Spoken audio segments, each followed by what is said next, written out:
Let's start. Okay, shall we start? Okay. Hi, everyone. Thank you very much for joining us today's seminar on strategic rivalry in the East Mediterranean Sea. I'm Satoshi Ikeuchi, professor of religion and global security at the Research Center for Advanced Science and Technology, RCAST of the University of Tokyo. And this is the second of the 4-part seminar series.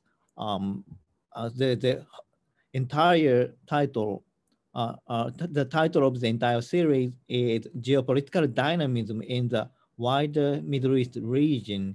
And we have already done the first one in 2 weeks ago on the Red Sea and the Horn of Africa. And 2 weeks later, we will get together again on the Sahel and Sub-Saharan regions security issues. And but this is the second one on the strategic rivalry in the East Mediterranean Sea. We have a breathtaking number of registrations, so that shows how this topic is popular even among Japanese expert specialists on international relations, security issues. And this time we have convened the best speakers, 3 speakers. So without wasting time on introduction, I just want to pass microphone one by one. And the first 3 speakers, and the first speaker is Dr. Umberto Profazio, who is Maghreb analyst at the NATO Defense College Foundation, and also he's an associate fellow at the International Institute for Strategic Studies, IISS. And the next speaker is Colonel Eric Michiels, Defense Attaché of Belgium, who is now stationed in the United States, United Arab Emirates, Abu Dhabi. And the third speaker, as always, Dr. General Said Ghoneim, senior strategist and chairman of the Institute of Global Security and Defense Affairs, IGSDA, with which we co-organize this series of seminars, Geopolitical Dynamism in the Wider Middle East Region. Without much ado, I pass microphone to Dr. Umberto Profazio, who will talk about Libyan civil war and the competing interventions in the East Mediterranean Sea. In Libyan civil war, we have in the past several weeks and months, we have been watching a change in this. So we want to know the recent situation, and Dr. Umberto Profazio will be he is the best person to ask. So it's your turn. Your microphone. Would you microphone on, and so please. Thank you. Thank you very much. I would like to thank Professor Ikeuchi for the invitation, and it's a real pleasure to be here with you and such distinguished panels. I prepared some slides to share, so I will start with the PowerPoint to see if I can do it right now. Just a minute.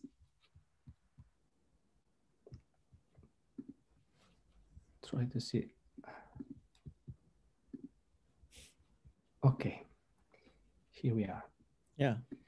So basically, I will start my presentation with a few, trying to give a general background to the situation in the Mediterranean Sea. because it's been a couple of years that we witness some major transformation in the region. Basically, it's what I call the sea change. It means that there is a change in the balance of power due to the fact that global players such as Russia, but also China, are trying to intervene and change the dynamics in this region. But we also have seen a rise of assertiveness by some regional powers, including Turkey. This has been reflected in particular in the civil war in Libya, which became an hotspot where all these external intervention have been mixed together and which have caused an escalation in the conflict and a progressive internationalization of the civil war. At the same time, I believe that this external intervention was pushing Libya into on the brink of a major confrontation between rival powers, and this has been stopped only in May, and when the major powers stepped back from this brink. The problem right now is that what we're seeing is a scenario in which, despite the evident progress in the peace process, as we've seen last week with the negotiations and the appointment of a new government, a new executive authority for Libya, there are also signs that indicate the unwillingness of major powers intervening in the conflict to withdraw their foreign forces and mercenaries present in Libya. We'll try to sum up this difficult issue, trying to start with a brief summary of the geopolitics of Libya's civil war. And how the deteriorated security context offered opportunity for terrorist organizations such as the Islamic State to establish itself in the country, making it the most successful province outside the core of ISIS in Syria and Iraq. The Libyan branch was one of the most successful provinces of the Islamic State in the past. We then try to discuss the role of the EU and how its internal divisions paved the way for outside actors to intervene in Libya, gradually marginalizing the EU actors and assuming a leadership in the conflict dynamics, but also in the peace process. We'll try to discuss also the internationalization of the conflict during the third phase, what I call the third phase of the civil war. And then we'll see how the conflict in Libya has been linked with the East Mediterranean dispute through the intervention of Turkey and its memorandum of understanding it signed with the government of national accord in Tripoli in 2019. The conclusion will be about the frozen conflict scenario, which I talked about earlier. First, we have to start making an explanation of the geopolitics of Libya's civil war. Obviously, there have been internal factors that drove the conflict, starting with the Arab uprisings, what has been commonly known as the Arab Spring in 2011. Revolutions in Tunisia and Egypt also pushed the Libyan people to revolt against the regime of Muammar Gaddafi. we also have to acknowledge that external intervention has always been present. And in the first phase of the revolution, the military intervention of Western countries, in particular the United Kingdom and France, and then the NATO operation helped topple the regime of Muammar Gaddafi. In this first phase of the civil war, new transitional authorities emerged, tried to guide Libya from dictatorship to democracy. However, there have been some major obstacles. In particular, the fact that we witness the deteriorating security context with the lack of rule of law, the inability of transitional authorities to exert their power, and a rise in criminality, targeted assassinations, and terrorism. The external factors that have deteriorated the situations in Libya are commonly known. In particular, since the regional divide between the revolutionary front on one side and the counter-revolutionary front on the other have made things worse. Starting from the military coup in Egypt in 2013, this regional divide, so on one side, Gulf countries like Saudi Arabia, the United Arab Emirates, but also Egypt, versus revolutionary powers like Turkey and Qatar. And this happened at the same time in which there was the start of the second civil war in Libya.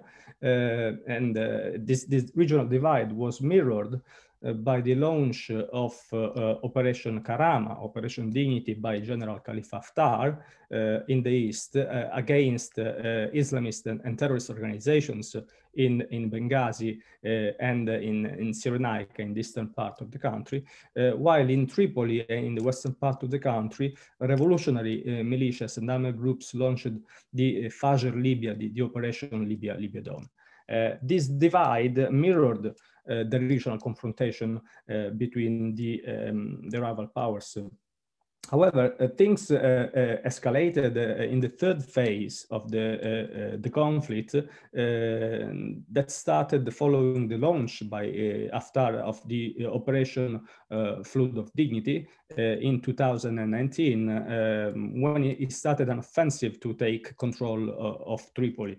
In this phase, the foreign meddling escalated into a proxy war in which different countries increased their diplomatic but also military support to their local proxies. And this escalation reached the point of no return in June, when Egypt threatened a direct military intervention in Libya due to the collapse of Haftar's attack on Tripoli and the fact that the GNA forces supported by Turkey were mounting a successful counteroffensive trying to reach Sirte. President Abdel Fattah al-Sisi declared the Sirte Jufra axis a red line, and this stopped basically the military confrontation because of the concern about a direct war between Turkey and Egypt on Libyan soil. The problem in the second phase of the civil war was also the fact that the worsening conditions, security conditions, allowed the presence of several extremist and jihadist organizations.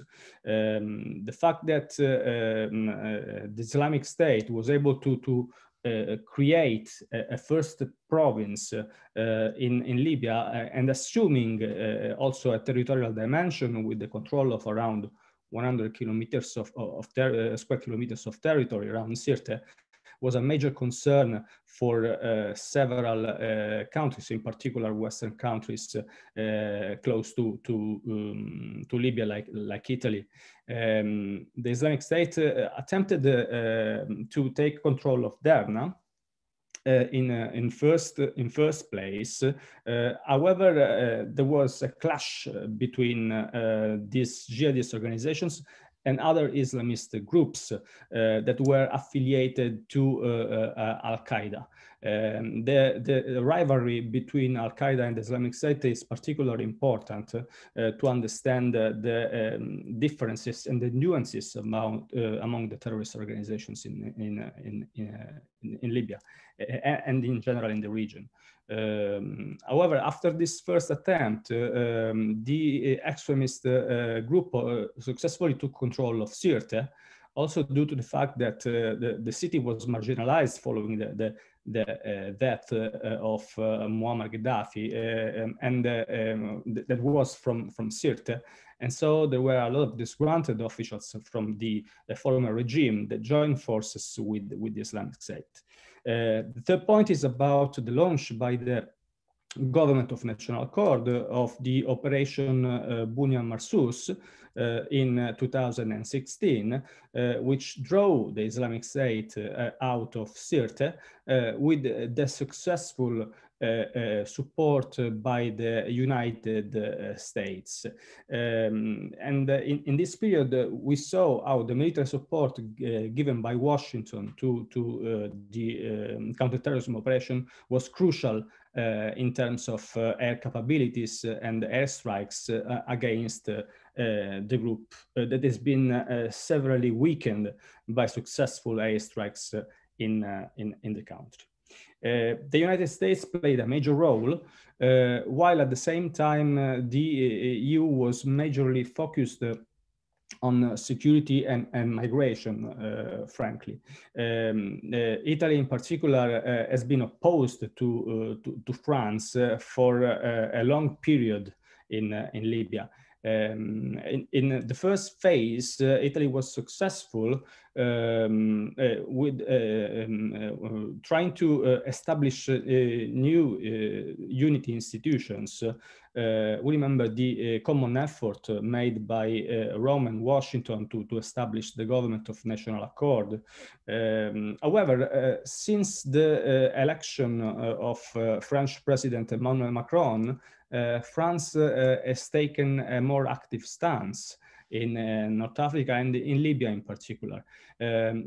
France took the leadership of the peace process, hosting two major events in Paris in 2017 and 2018. And in this, it also tried to legitimize his major proxy in Libya, that was General Khalifa Haftar. With these meetings in Paris, Haftar received international legitimacy. It was included as an essential part of the peace process in the country. At the same time, the change of government in Italy weakened its positions, and this highlighted the difficulty of the European Union in trying to assume a common stance, a common foreign policy on Libya. This is reflected in the third phase of the civil war that saw Europe completely marginalized by the intervention of major powers, foreign global players like Russia, but also regional powers, including Turkey.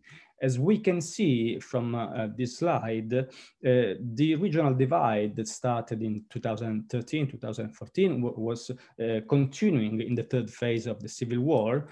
However, it escalated because of the fact that the conflict became progressively internationalized. So the support given by Egypt, the UAE, and Russia to General Khalifa Haftar has been counterbalanced on the other side by the direct intervention of Turkey in the conflict in support of Fayez al-Sarraj, the prime minister of the government of national accord. Qatar, compared to the 2014-2015 phase of the conflict, assumed a low profile. However, it also signed a military cooperation agreement together with Turkey and the authorities in Tripoli late last year. Despite the fact that these two common fronts, so different players acting against each other, I highlighted Russia and Turkey in blue because they emerged as the main actors in the conflict, supporting Haftar on one side and Sarraj on the other.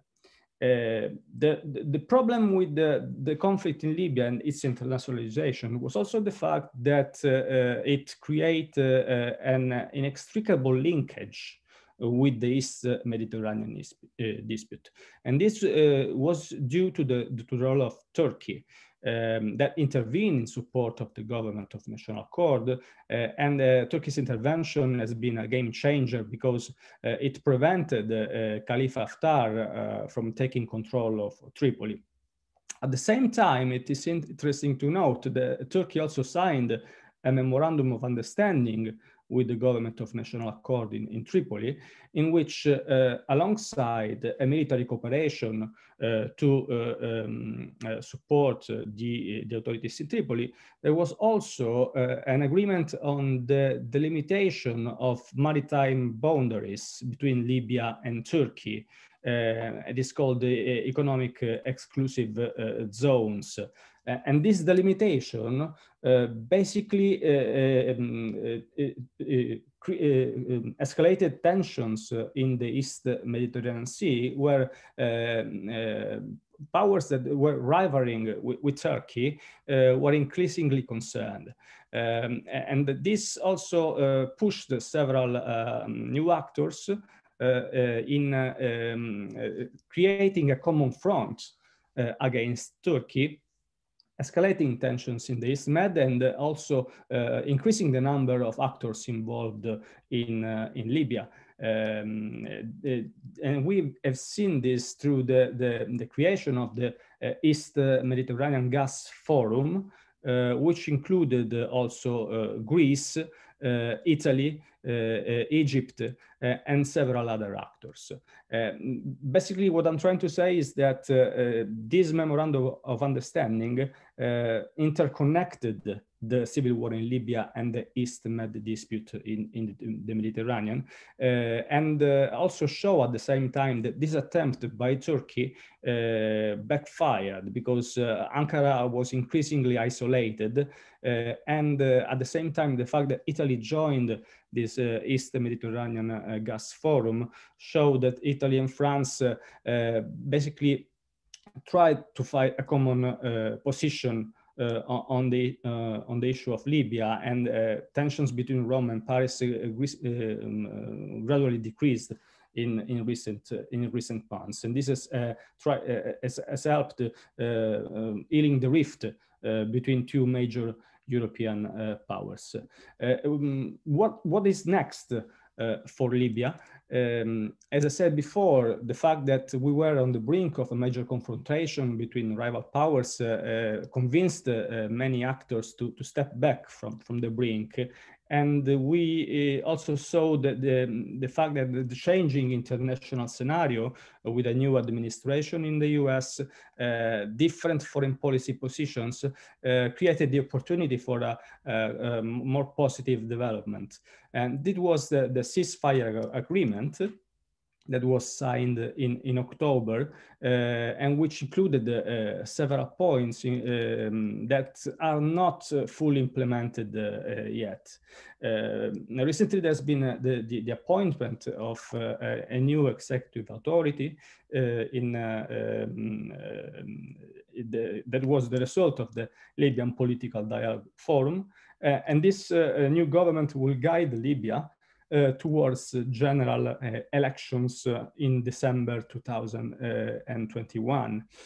However, there are concerns about the fact that this deadline could be met because of the fact that foreign forces are still present on the ground in Libya.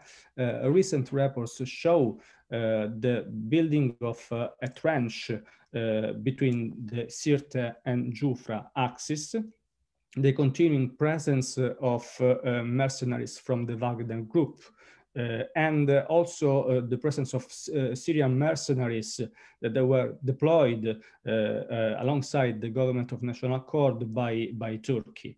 The deadline for the withdrawal of the foreign forces was last month. It has passed and the foreign forces are still there. So there are two opportunities for Libya right now. They have the best shot at peace in the last years, so they can continue their transition and go towards general elections. However, my concern is the fact that the foreign forces present on the ground will create the conditions for a frozen conflict scenario, making the transition impossible to complete. Thank you very much. If you have any questions, I will be happy to answer if I can. Thank you very much, Umberto.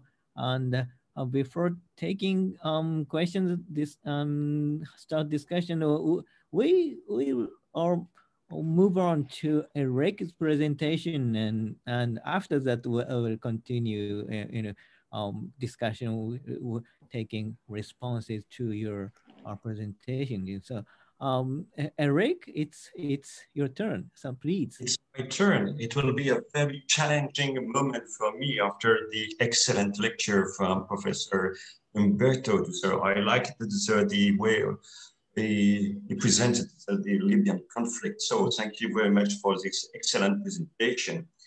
And of course, I will try to be, I will say, consistent with you, because now I will address the European point of view or involvement, actions or inactions in the East Mediterranean disputes we can have. So I will also go to a presentation I've made. So yes, it will be this presentation. I hope that you can see it. Yes, and I will try to start the presentation. I'm just sometimes I have some yes. Yes, I'm started. Do you see the presentation? Yes. Yes. It's on your screen. Yes. All right. Thank you. So to continue on this, oh, I think that this is it the right one? Yes, okay, the title is maybe different. What I wanted to address today, because we will see what is the European, the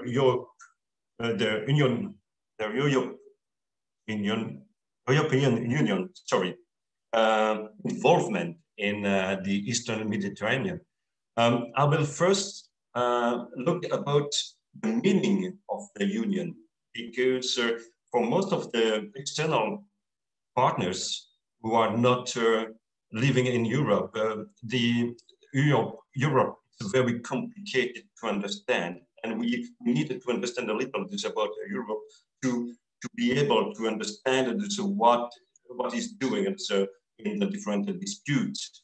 The second point, it's about security and migration issues, because when we are speaking about security affairs from the European point of view, it's mainly about migration issues. And I think that Professor Umberto already touched a little about the fear about the migration flow towards Europe. And last point, before just concluding it, I will speak about the hotbeds of tension in the Eastern Mediterranean Sea. It means about Turkey, about Greece, Libya, and so on. So firstly, you have to understand what is Europe. For some people, when I'm speaking with with them about Europe, they see Europe as a supra power, supra organization, having the control of the member states, like it can be in the United States. But it is not. It's not like this. It's not European Commission controlling the other member states. Important to see, we have 27 different countries composing the Europe, but each one has its own sovereignty. It's not something, they are not tied together. They're dealing with Europe, but they are just, they have their own existence and they are their own capability to decide by their own. So it's a very important. And so when we are speaking about European decision, it's about a decision made by consensus. That's to be endorsed by the 27 countries. So it's the main point when you, especially when you are speaking about foreign policy, it's to get all the 27 countries together and to take a common stance towards an issue. So when we are speaking about this common interest, it's very difficult because it's about finding the lowest common denominator among the 27. So it makes sometimes the voice of Europe very, very weak. If we see when we have sometimes because for some people you have to understand that for Europe we have a good example with the legislation. Europe has some power when it endorses some common legislation, but you have to know that each country has to translate the European legislation to its own legislation. It's making this a very complex. So when we try to find the common denominator and we try to have a common voice, it's not irrelevant. So it's very weak. So when we have some declaration from Europe, we are just thinking, what is the meaning of this declaration? Because there is no very powerful declaration from Europe for a lot of subjects. Is it very bad? Yes. And now we have in Europe some, we tried to modernize Europe. And so with the Treaty of Lisbon, so already a few years ago, so we have the Treaty of Lisbon, we put a special foreign affairs representative, a super minister of foreign affairs. It's now Joseph Borrell, who is making this tour and is representing Europe and try to represent the 27 countries when it's about foreign affairs. Is it very easy?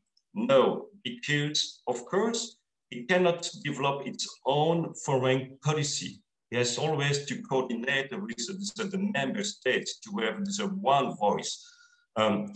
What is good, it will just represent the 27, but it was not the case before.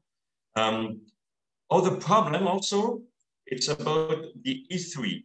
E3, it's just France, Germany, and United Kingdom.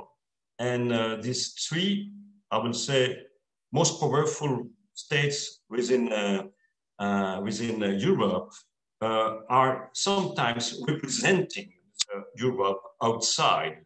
And of course, it can be very difficult for the High Representative for Foreign Affairs to coexist with the E3, because of course, France, Germany, United Kingdom have this economic power, have this the military power, and so on.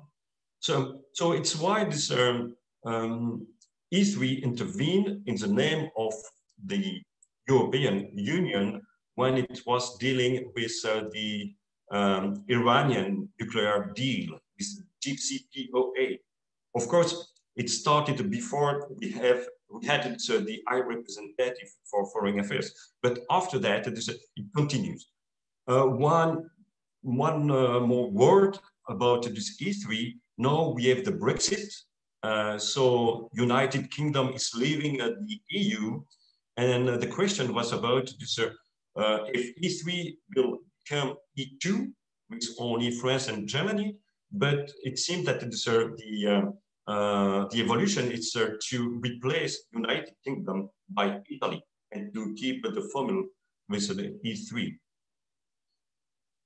About the joint action of the Union, we can have the action on 3 different levels: economic, political, and security.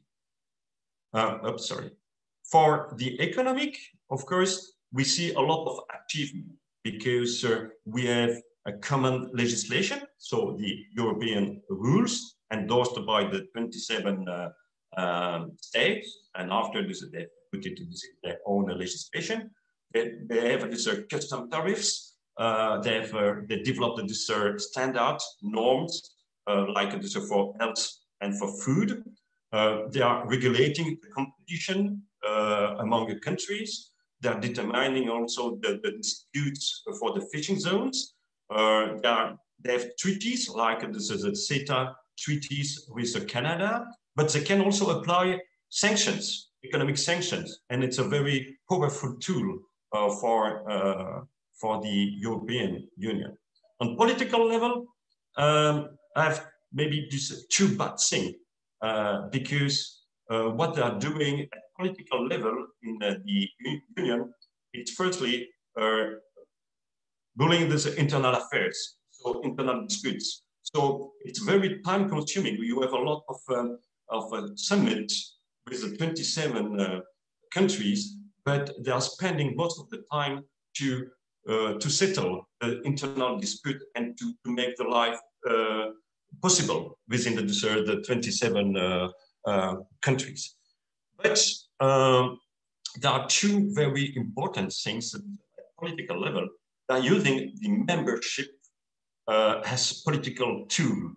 So when you discuss with other countries and you are just giving them maybe the sensation or the opportunity to maybe become a member of the EU, it's very important. It was a tool when discussing with Turkey, but it's already more than 30 years that we are trying to discuss about the adhesion, the membership of Turkey to the EU, but up to now, there is no way. Some blocking countries like Germany or France are preventing to have this Turkey within the EU. And we have also, at political level, the values. It's one important thing in the political affairs for the EU. They are defending democracy, human rights, equality between men and women, and so on. And every diplomat, every politician, when they are on in visit in other countries, are defending this kind of values. On the security level, yes, security level, we have on one hand, this is what is the big achievement within the EU. We have this cooperation and coordination among the different armed forces, but there is no integration. There is no common decision for operation.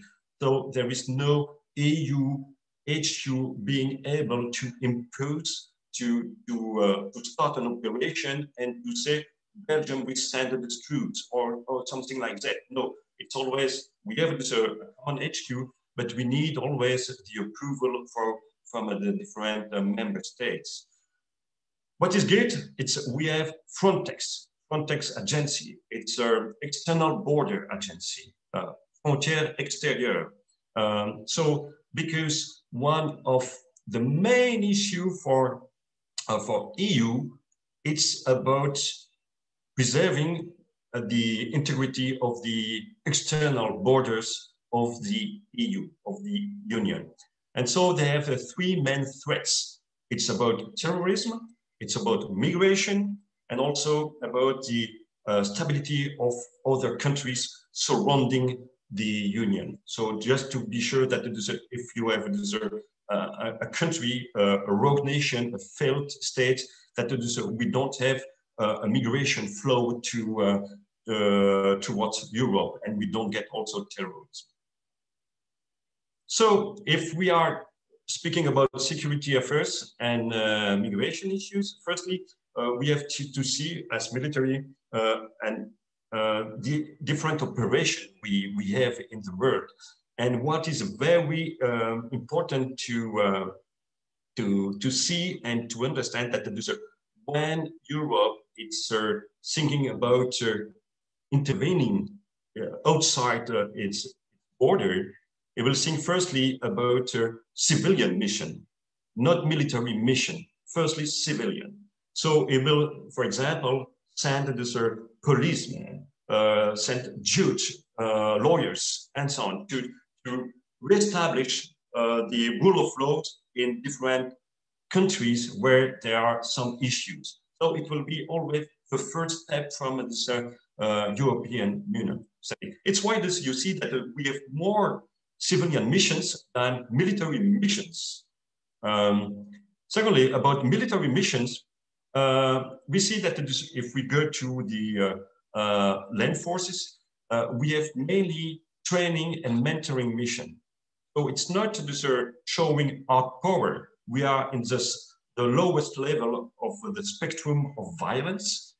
We are just training troops. So we have 3 EUTM training missions. So in Mali, in Somalia, in Central Africa, but no more. We still have I will say, a more robust operation in the Balkan. Where we have this a little more power is at sea. We have just two different missions, and we have one in the Mediterranean Sea, and preventing this migration flow, but preventing also having a traffic smuggling of weapons, like for Libya. And what is very important, we are not going over the world. I don't think that you will see very soon a mission in Japan. No, the European mission in Japan, even if it's I know there is no reason, but even if you should have a reason to intervene in Japan, it will not go. They are just keeping it around Europe. About migration, yes, it's the nightmare of Europe. Firstly, internally, because we have internal migration, but we have also this migration coming from outside, and it's about the burden sharing and so on, because we don't know, and it's why it's a real problem. We don't know how to share the burden when we get the migrants inside Europe. So, of course, migrants are coming through the external borders, and so we have a lot of countries facing the direct flows of migrants. It can be Spain, Italy, or Greece, mainly. It's the three main doors to Europe. Of course, we have controlled and uncontrolled immigration. Controlled immigration is not posing any problem, and it's also required. What is the main threat? It's the non-controlled immigration. And of course, we have we can divide it in different. We can divide Europe in different parts. So we have people facing some populism because of the economic situation in their country, and so they want to blame the migrant about the economic situation and so on. And so, yes, it can be a problem. But for some other countries, migration is also part of the solution, and it is great to understand, because we need in Europe to have some population growth. if you look at this the perspective towards 2050, everywhere in the world, the population will grow, except in Europe, will stabilize or even decrease. And for the economic growth, you need to have laborers. And so you have some countries, the ones having the best economic, demanding to have this more flow of migrant, just to have this the workforce to be able to have an economic growth. It's the case of Germany. Germany is appealing some migrants. Sometimes it can be an internal dispute in Germany between the policy of Merkel and also what they are thinking in the different London. But yes, migration can be also a part of the solution. If we see about the dispute, we have also to look at this, the workflow of migrants. Like I said, we have the different doors to Europe with Spain, with Italy, with Greece. Also, we have Malta, of course. But if we look at this into the 6 past years, we see that Greece is paying the most tribute to migrants. It's the main doors. We can also see that we have some peaks in 2015, 2016, and after it decreased. Why? It's because Europe put 2 different actions. Firstly, we started the operation, the naval operation in the Mediterranean Sea, so decreasing the number of refugees coming from south towards Italy mainly. And of course, in 2016, we also signed, Europe signed an agreement with Turkey. This agreement was signed by, was arranged by Merkel. And I would say that it is from a low point of view, is not maybe the best one, or from this, you know, human rights, it's not a good one. So if I have to summarize this treaty, this agreement, it's when Turkey say, I will prevent having this migrant crossing the border towards Greece, and I will get it back. Every migrants coming and sent back to Turkey, I will welcome it.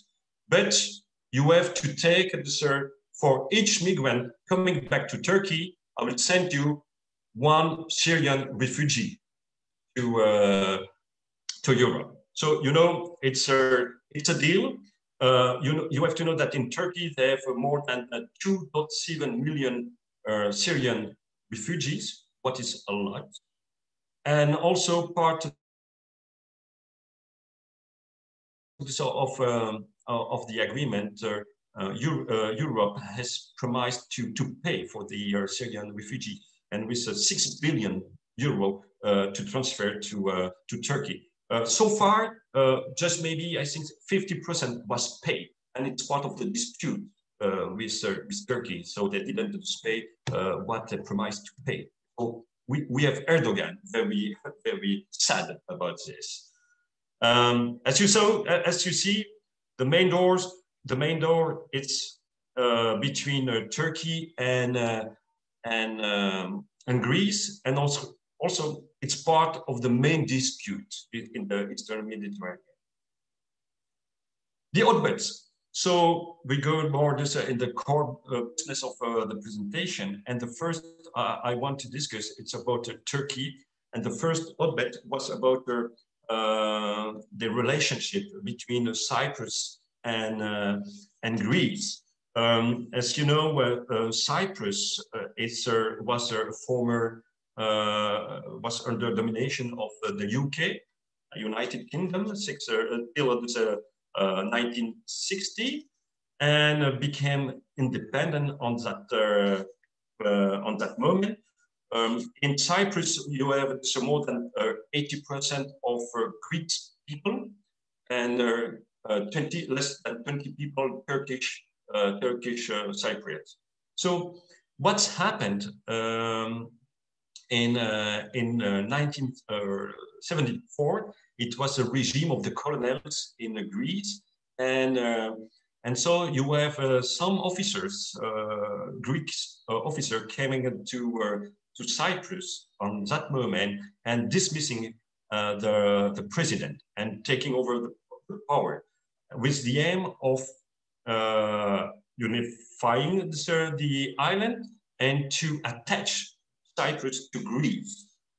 Of course, Turkey was not very pleased with this kind of event and intervened in 1974.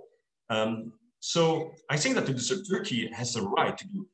There was a treaty signed in 1960 between UK, Turkey, and Greece about intervention, military intervention. Military intervention would be possible if any of the party think that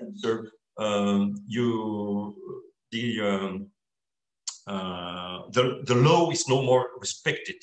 So Turkey intervened, and Turkey was close to be at war with Greece at that moment. And so we had to do an intervention from NATO. NATO, not a military intervention, but NATO ordered Greece to withdraw from Cyprus. And Greece did it. So what was the consequence of this? Greece withdrew from NATO in 74, and just joined again NATO in 80 after Turkey lifted the veto. So it was a very big thing. But you see that Cyprus, it's still in conflict zone for Turkey and Greece. The second part, and Professor Umberto touched a word about, it's about the territorial water between Greece and Turkey, and also about the exclusive economic zone. As you see, since 47, a lot of islands were ceded to Greece. The island at large of Turkey were mainly from Italy. And in 47, with the Treaty of Paris, the island became this Greek island. But a lot of these islands are very close to Turkey, and there is the first problem. It's about the territorial waters, because normally territorial waters it's up to 12 miles. But if you take this for Turkey, there is no more territorial waters, and they are no more able to go to the Asian Sea. So it's one thing. So they decided to go to the 6 miles.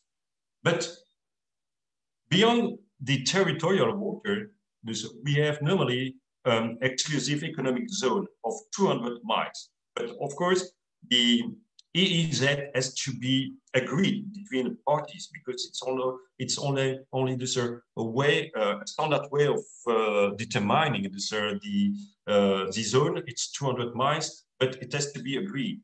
And there is no agreement between Turkey and Greece. And of course,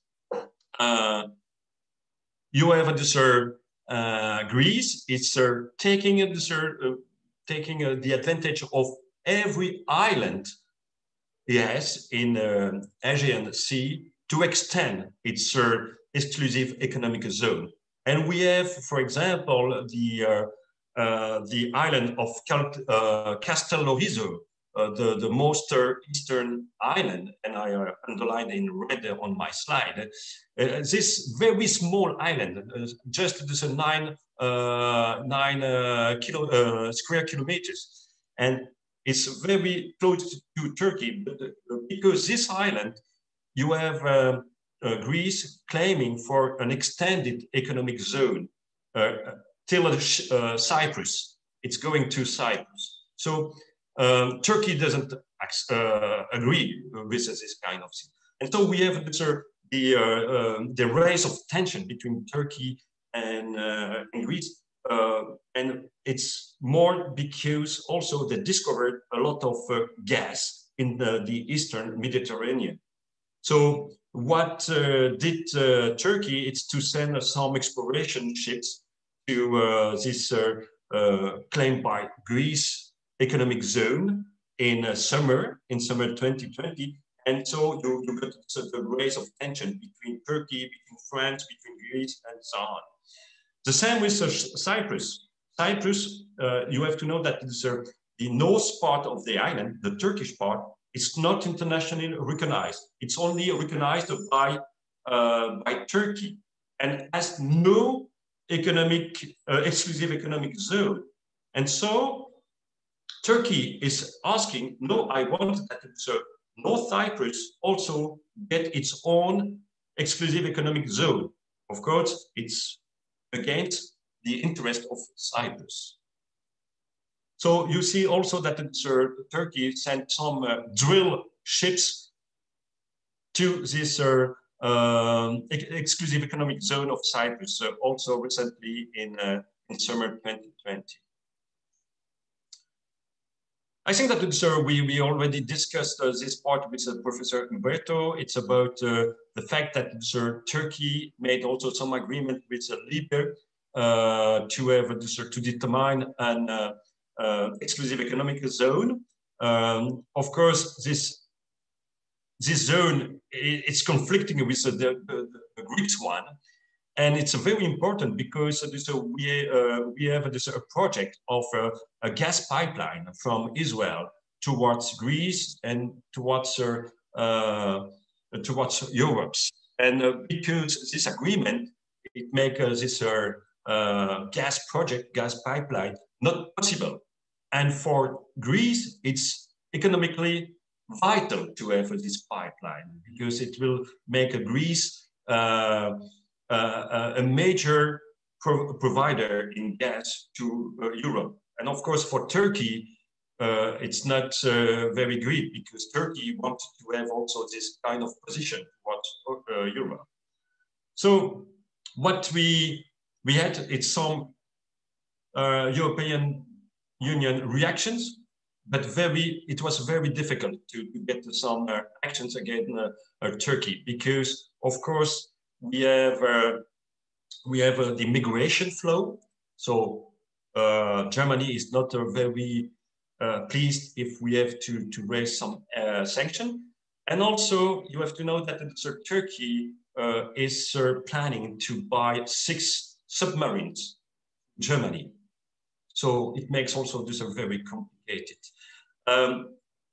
Nevertheless, in the summit in December, 10 and 11 December, EU decided to raise sanctions against Turkey, but it's very light sanctions up to now, and we are waiting to have a move from Turkey.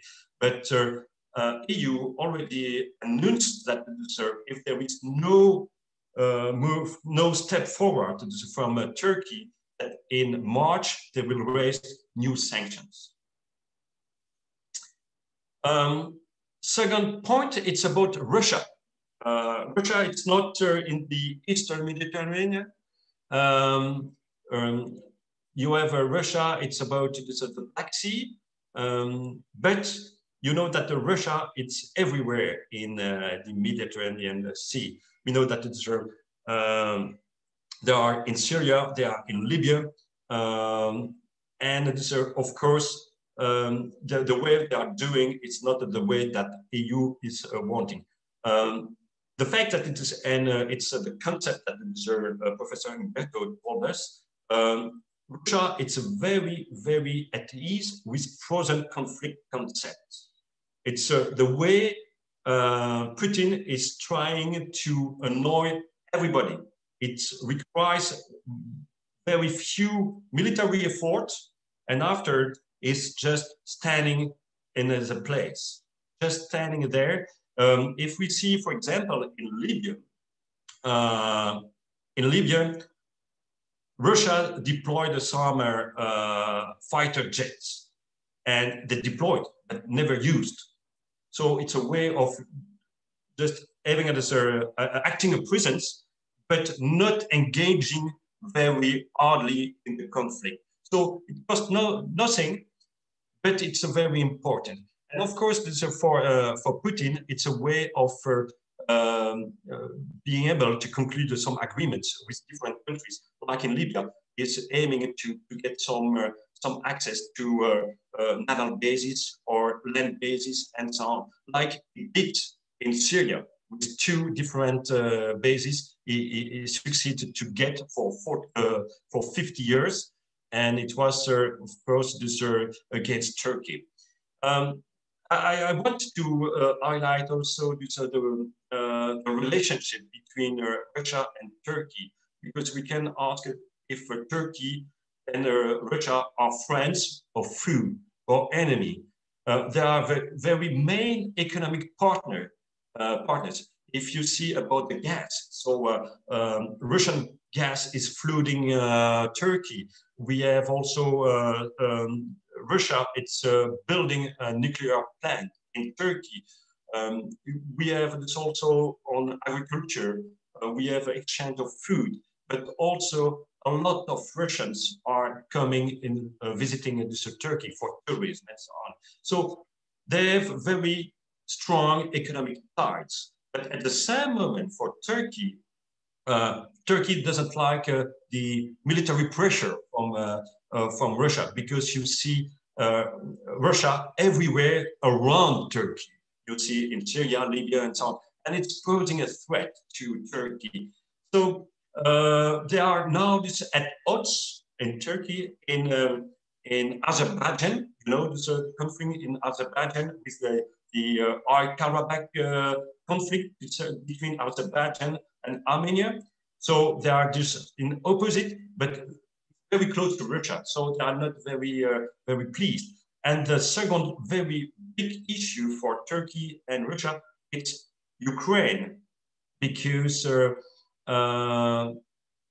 Turkey didn't recognize the seas of Crimea by Russia, but also have now some military agreement to provide drones to Ukraine. So Turkey, it's giving weapons, selling weapons to Ukraine to fight Russia. So yes, it's a very big issue. Last point is Libya. Libya, I think that Professor Umberto talked about Libya for a while, and I think that we have this the same view about the different partners at the different sites. And of course, he mentioned about the presence of France aside Haftar, and we had Italy on the other side, but also Germany. Germany is also supporting the official government. You have to know that there is only one official government recognized at the United Nations, and it's the one supported by EU and by most of the countries. And it was the first things. It's when you have EU supporting the GNA, and you have one of the most powerful country of the EU, France, supporting the other side, it's making something that very difficult. And also this because France has also is a permanent membership of the United Nations Security Council, so the veto right and so on. So when you have such a nation standing on a side, it means something. So it's the big issue. I would just say from a European point of view, the fact that France is standing on Haftar side, it's about mainly about jihadists, about Muslim brotherhoods. It's against the political Islam. It's one main thing. And what is the rationale behind this? They don't want to have the same mistake like in the Syrian conflict. In Syria, at one moment, we had this Turkish intervention against the Kurds. And it was against what the other parties decided. And you have to know that the Kurds was one of the most prominent allies of the Western forces to strike the Islamic State, to fight the jihadists. And so when Turkey just attacked the Kurds, the Western side lost their a very precious ally in the fight against the jihadists. And they don't want to have this happening again, especially because after always said, I'm against the jihadists. I'm preventing the jihadist movement. And of course, we have feared this from the European point of view. We have some fears about some migration flow if we have jihadist movement taking over in the whole Libya. To prevent that, and I already touched a word about, we have some operation, and we have the UNAFOR Irini, the operation at sea, with some military ships controlling the sea, controlling the embargo, the weapons embargo. And what is very important to know about this, it's we have some incidents between the frigates, the European frigates, and some merchant ships from Turkey, accompanied by the Turkish frigates. And at one moment, we had the Turkish frigates engaging shoot radars against French frigates. So it was a very serious incident, and because both are member of the NATO. So it was a very, so this is a very huge challenge for EU, especially if at one moment it's coming with this migration flow, and it will impact the internal cohesion of EU.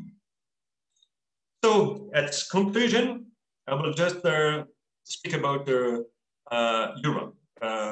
Europe seems weak, very soft, indecisive, but it's true till the unity is achieved. When we have an agreement among the 27 states from the EU can be very powerful. I will not say on the military side, but at least on the economic side, because the EU economic sanctions are very effective. Of course, Turkey knows that. Turkey is dealing with that, but Turkey cannot afford to be isolated from all the parts, because Russia is not a big partner. They have some common interest, but they are also at odds each other. And you have NATO. Turkey is part of the NATO, but of course, with the Biden administration, the relationship will be totally different, because Biden is more for multilateralism and not like Trump. And so the economy of Turkey is very poor, and Turkey needs Europe on that way. But we have this Europe needs also Turkey. No matter what's happened, in Syria, in Libya, in Karabakh, and so on, Turkey needs, Brussels needs Turkey, because there is a huge trouble about the migration pact. So Erdogan knows that, and he wants to discuss again the pact we concluded in 2016 and to negotiate it again. And from the NATO point of view, I think that we cannot lose Turkey. Turkey, it's a very, very important player for NATO. It's one of the most robust military presence, and it is also at the key in the Middle East. Yeah, thank you very much for your attention. Thank you, Eric. Thank you for your very thought-provoking and comprehensive view of the East Mediterranean affairs. And together with Dr. Umberto's presentation, we have a much clearer view of this area and how it's divided and why it's divided. And still we have clearly we have multiplicity of actors and intervening powers. And Dr. Said, now it's your turn, and you are from originally, of course, from Egypt, still Egyptian, and Egypt has much stake in it. It's also a stakeholder of the Libyan affairs and also East Mediterranean, affairs. And now I want your exploration on the rivalry between regional powers in this region. And nowadays there are many regional powers rising, like Turkey, like Russia, like European powers are also a little bit divided on this issue. And now Israel is coming to the fore. So we have very much congestion of regional powers. And so how do you see this situation? How do you navigate this congested water? So please, it's your turn.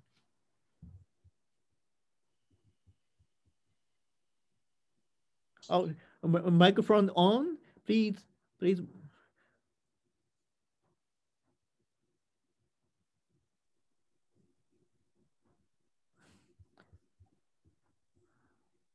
So clear now, okay? Yes, it's going, okay, go ahead, thank you. So because of shortage of time, I will try to make it very brief, but before I start, I would like something to specify. I think from my point of view, not all actors in the region are powers. Maybe they are actors only. And the difference here important for some reason that the capabilities of the actor is not the same capability of what so-called regional power or international power, which creates a lack of like asymmetrism, asymmetric shape between both of them, which this is, I called it before, lack of management of influence sometimes.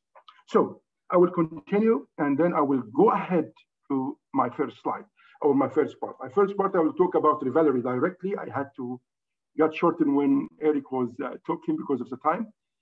Okay, as we see that concerning the gas pipes, there is a stream coming from Russia directly, which is Turk Stream. And I think there are some more right now, which is coming from Israel to Cyprus, and then Crete Island, Greece itself, the homeland, and then Italy. This one is really, I can say, it's very costly. It's like about $7.4 billion. And the gas which will produce or which will export is not that enough to Europe, according to my readings. And also some obstacles. But in the same time, Israel, okay, that's why Israel and Turkey, or let me say, definitely Turkey try with Israel to do another one, which is coming from Turkey to Europe, but directly from Israel to Europe, by directly through Turkey. The problem with this one is that it's very costly, as I mentioned, and also even it saves some money compared with the one coming through Greece and Cyprus to Europe and Italy. But in the same time, it will take long time because by 2040, I think, can be ready. And there is some obstacles like Israeli and Cyprus relations. They have very deep relations, and any kind of coordination or cooperation between Israel and Turkey will affect the Israeli-Cypriot relation. And also Israeli-UAE relations. Now it's enhancing and getting higher and higher, and which is for favor for Israel for sure. That's why, and remember that UAE is competitor of Turkey. So that's why it's not for favor for UAE. And now see UAE is very close also to Cyprus and Greece and Egypt, obviously, for sure. And remember the dispute on Avrated gas field. It's between, it's something related between the maritime borders of Turkey itself and Cyprus and also Israel.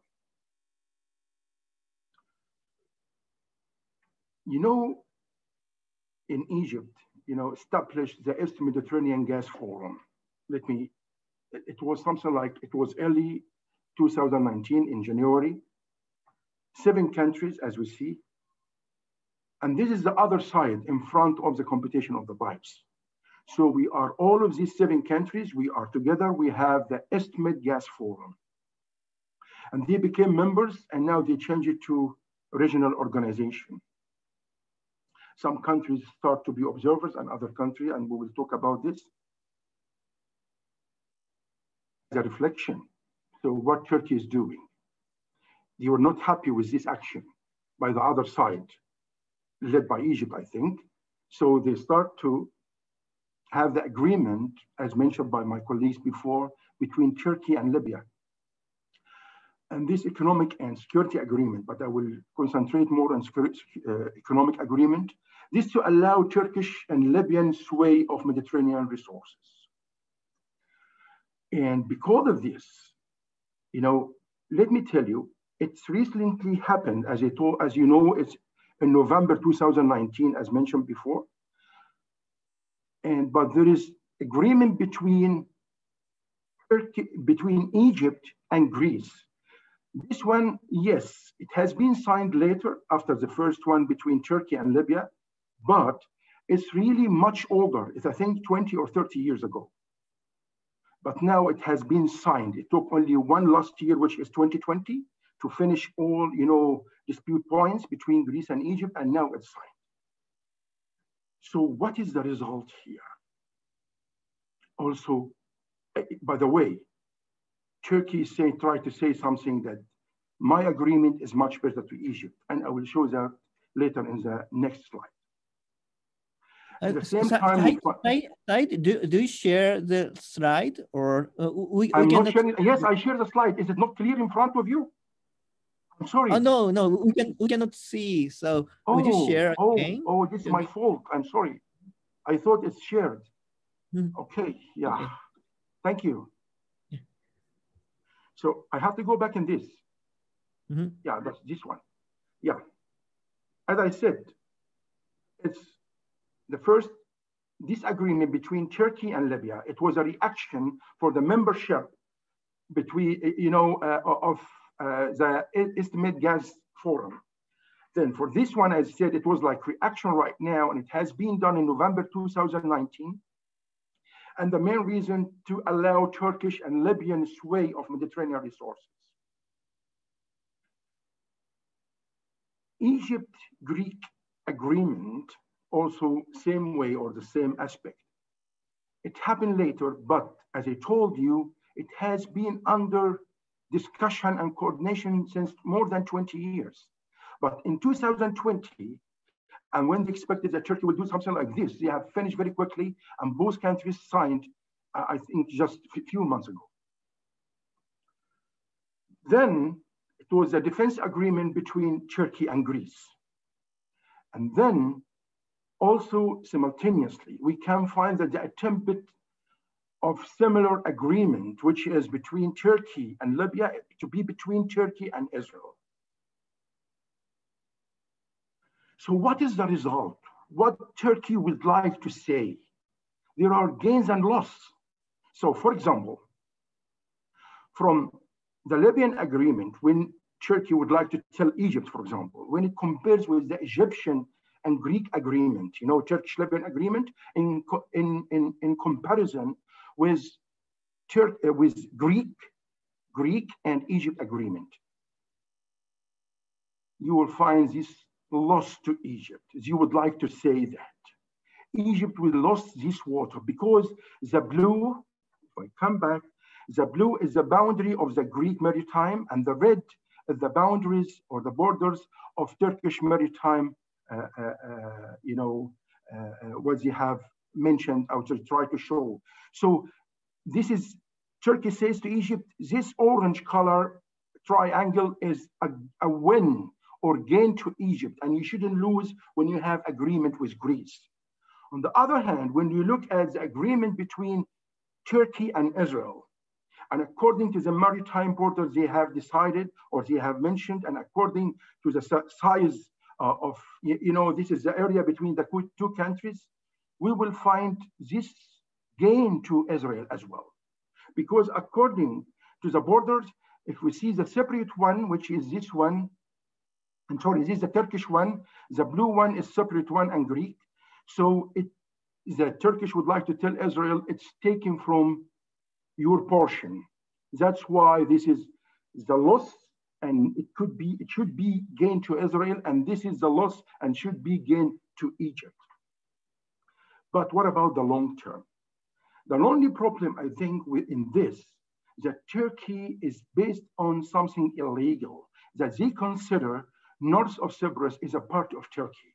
And they based all of their borders and any agreements based on that north of Cyprus is part of Turkish territory and also part of Turkish water.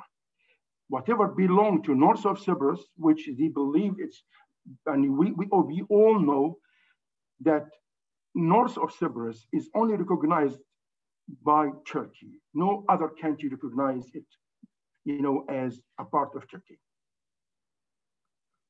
Then I will touch China and Russia in the East Mediterranean in relations with the three countries I'm talking about, which is Turkey, Israel, and Egypt. See here, why Turkey is very important to Russia? Because of these two. One of the main reasons, which is Bosphorus Strait and Dardanelles Strait. And this is the only exit to the Aegean Sea, to the Mediterranean Sea, which is also part of the East Mediterranean, from the Black Sea. And the other, which is the Baltic, and Europeans know that more than me. On the other hand, it's coming from Turkey, the gas stream, Turk stream, coming from Russia to Turkey, the Turk stream, which is very important to Russia. And they would like, Turk stream, which is big benefit to both Turkey and Russia, but maybe Russia more, because you would like to be the main feeder of gas to Europe, for sure would be competitor to any kind of streams coming from the south of the Mediterranean. Third point, and I think this is from my point of view is very important. When I see what Russia is doing in the East Mediterranean, I remember what Russia was doing in Syria. What Russia is doing in Syria, we all remember Satoshi. It tried to manage the competition among the main players, which were Turkey and Iran, and also Israel was involved. The three main powers in the region, they have rivalries among each other. Russia succeeded to manage the competition among them in Syria. And I think now Russia would like to manage the competition between the three main players, which is Turkey, Israel, and Egypt in the East Mediterranean, and others for sure. China. The down part here is part of Belt and Road. And this is from Google Map. China, they have agreement to have, for sake of BRI, Belt and Road, in Prayas. This is the very famous Greek and lovely island over here. And also they having Gemlek, the Turkish one in Bursa. And I think all you visited, right? Remember, Bosphorus and Dardanelles, here's the Russian ones. And now very good relations between Russia and China. And also they have a big work in Ashdod in Israel and also in Haifa and in Suez Canal in Egypt. For the belt, which is the train track for the BRI, we find Ashdod, we find Gemlek, and we find even Prayas. For the road, which is the sea track of the BRI, we found Egypt and also Ashdod, come to Paris and then to Europe. So this kind of mix between competitors in the region is very sensitive and critical to China. And that's why China, I think, we will see in my conclusion, the end, would like to do something among these countries. The first initiative of China, diplomatic or political initiative, we have heard, this is the invitation for dialogue between Iran and the Gulf states in the Middle East. So why not to repeat that somehow in the East Mediterranean, sooner or later? Future and expectations, this is my conclusion. I wanted to know who are the really key countries in this game. So I saw this kind of circles in foreign policy actually, but I modified some. The blue one, which is the members of the gas forum, whatever forum or organization. All of these countries, Egypt, these 4, 5, and the other 2, which is the 7 countries I mentioned before. And then the green one, which is the countries against Turkey, Egypt, UAE, and France. The yellow ones composing the countries who are joint military exercise. Why this one is important? I believe, my opinion, that economic relations does not make alliances, but military relations really make true alliances. How? Look at the economic relation between Turkey and Egypt. $4 billion in the last few years, $4 billion. But we never have any military exercise together, right? Look at even, trade between Israel, Israel, Turkey, and Emirates, very big. But they never had military exercise, combined military exercise together. So the military exercise, I believe this is the main indicator of the true alliance and who is a competitor and who is ally. When I come to this red one, which is our observers, UAE and France, and and I think that's why it's dots, not all away line. So France and USA, according to my information, that they will have to be observers. I mean, in East Mediterranean Forum. Now we see what? Egypt in all circles, except observer for sure. UAE in all circles, except membership, which means Egypt and UAE, I believe that they are the main players in the region. And I think they are the main key somehow, according to their participation and their alliance in all aspects inside the region. That's why you can see all of these countries and one country here, which is Turkey.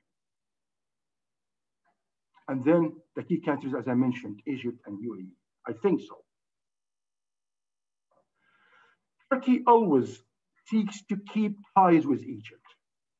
They try to avoid any kind of provocation between both countries. Turkey, I noticed they do that. And the East Mediterranean. But otherwise in Libya, it's different. So the stick is raised by Turkey in Libya, but smooth relation is very good more in East Mediterranean. And I believe that's why it's also seek to have cooperation, signing agreements, or at least to avoid the agreement between Greece and Egypt. They tried to stop it by any ways, because this will support. What is the main goal of Turkey? I think 2 things.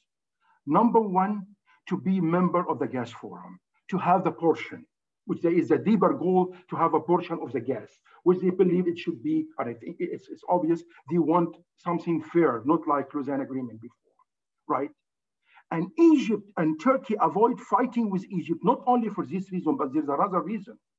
Remember, if any country fights Egypt, that means no liberty, no freedom of movement in Suez Canal. And Turkey an economic problem now, and it needs the movement in Suez Canal, which is very important to it. Turkey will seek to hold international conferences. I'm sure about that. Many more conferences discussing not only Libya as before, but discussing more the East Mediterranean. They would like to collect the international support to their case, as they are part of the Mediterranean Sea and they deserve more gas proportion. Maybe they will help them in dividing the economic wealth in the Mediterranean for favor of Turkey for sure. Egypt will see further agreements on maritime borders with other countries, I believe, in the region. More, they try to make it concrete, you know, whatever it has done before, not to get to set back, continue the same way, opposite to what Turkey wants. The future rivalry on who will really succeed on signing more maritime agreements, I think so. This is a true success. Who will sign more and deposit in the United Nations?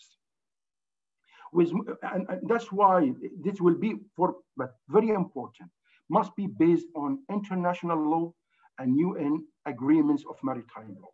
This is always countries opposing Turkey make stress on this point. This is the last slide.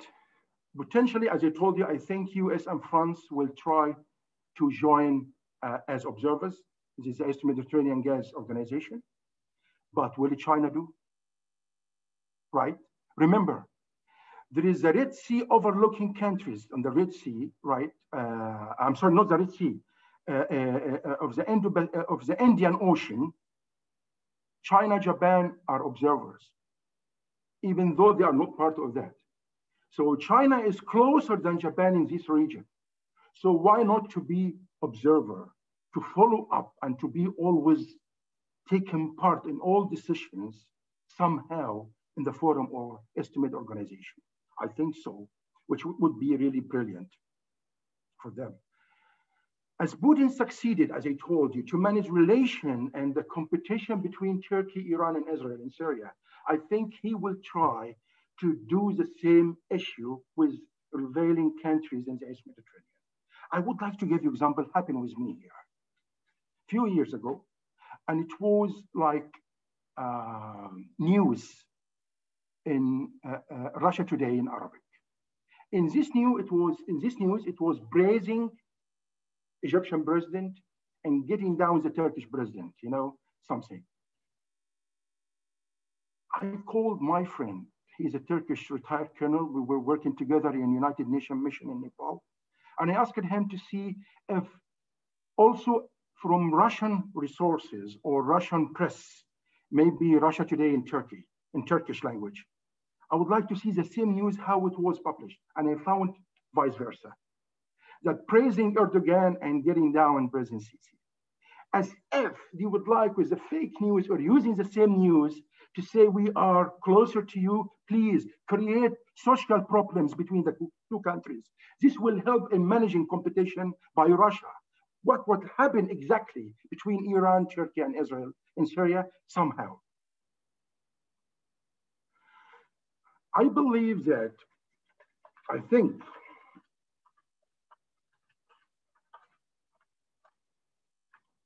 for achieving the best for the Belt and Road, that China, as I told you, will try to approach diplomatically, as I told, maybe sooner or later. Just, I mean, because, as I told you, the best theater always to China is stability. Good relations among, I don't say good or bad country, this is not the point, but this is diplomacy, because you don't involve militarily or with sanctions, with pressures in the American way or the Western way. So that's all from my side. And I hope I didn't take time, but I tried to be. Thank you so much. Thank you very much, your comprehensive overview for the future. Yeah, you are looking at, as always, looking beyond the situation. So it's so you know, inspiring. So I think our audience took much from it. But we want to, yeah, we have enough time for Q&A, and for the first, okay, we have already have several questions, and one of them is from diplomat, Mr. Yoichi Nakashima. His question is for the previous two presentations, and to the first speaker, Umberto. The question is the recent agreement on Libya transition power, Libya, comprehends the southern power besides GNA and RNA. What is the ideological and the political face of the southern power? Yeah, interesting. We all of a sudden there's some realignment of internal politics in Libya. So I also want to ask about it. And the second question is for again it's Libya. It's about mentioned frozen scenario. What is it? I also want to ask, both of you to elaborate on this scenario.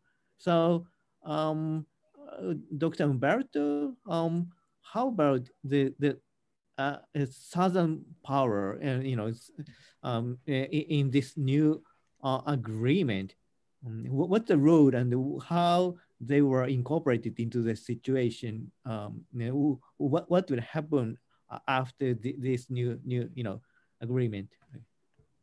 Yeah, thank you for the question. First of all, let me congratulate with the other speakers for their excellent presentations. I really followed them with interest.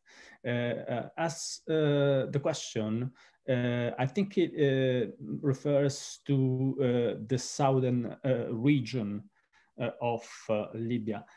So what we've seen with the new, the composition of the new government is trying to maintain a geographical balance between the three main regions in Libya.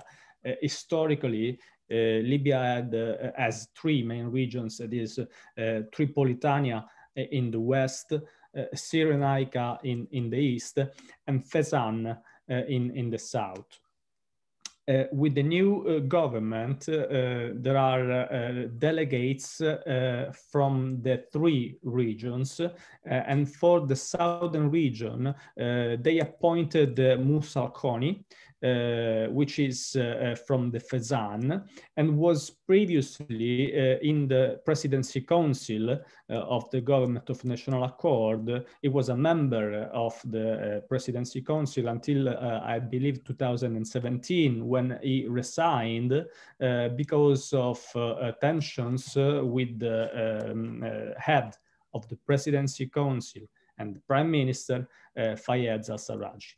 So despite the fact that this new executive has been presented as new, there are old faces, and this raises questions about what the UN envoy called the status quo party. With regard to the southern region, it is a really important region in Libya because of the presence of major oil fields, including the Sharara and El Fil oil field.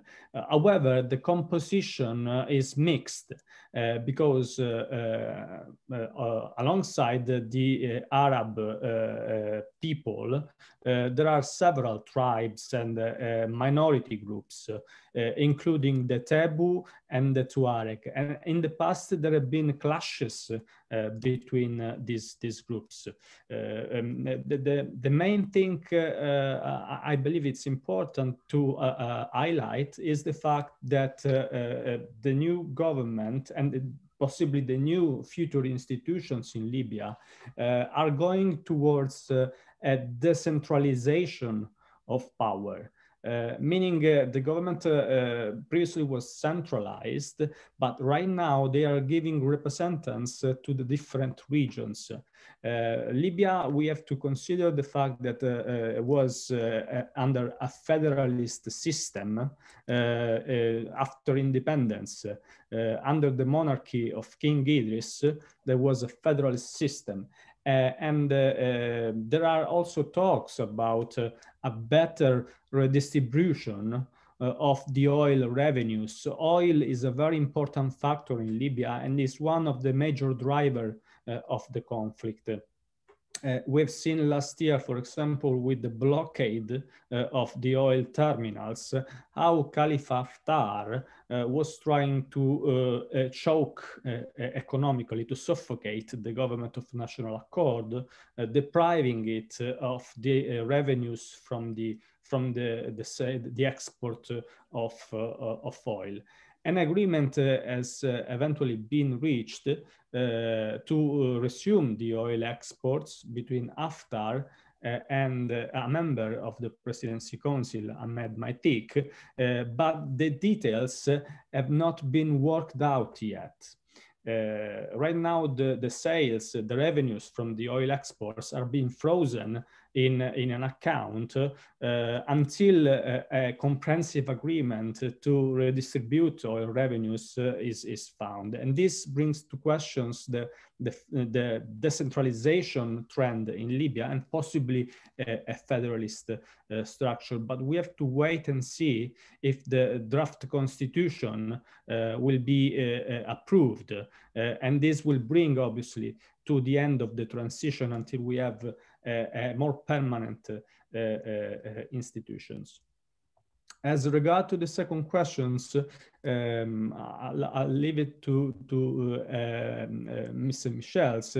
I think that the frozen conflict scenario, let me say only thing, is basically a scenario in which a ceasefire has been reached, but the peace has not been reached yet. So we are in still in a transition, and this, as Eric said before, is an environment in which Russia is a very able actor. And he did this in the former Soviet Republic, but he also can do this in the Mediterranean. And the fact that there is a changing, there is this change in the Mediterranean also means that the frozen conflict can become increasingly important. And we saw this, for example, in the Western Sahara. Recently, that was a frozen conflict until last year. But right now, the confrontation between the two regional fronts have reignited the tensions also in the Western Sahara between the Moroccan military and the Polisario independentist movement.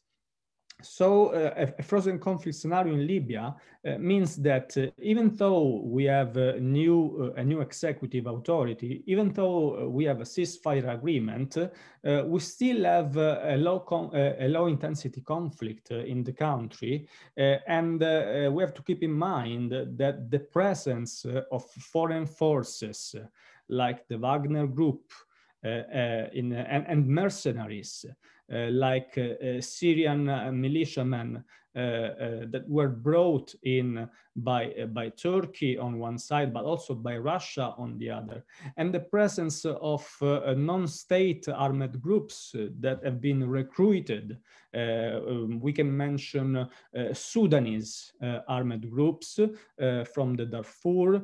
We can also mention other militiamen that have been recruited by the different parts of the country and are still present in Libya.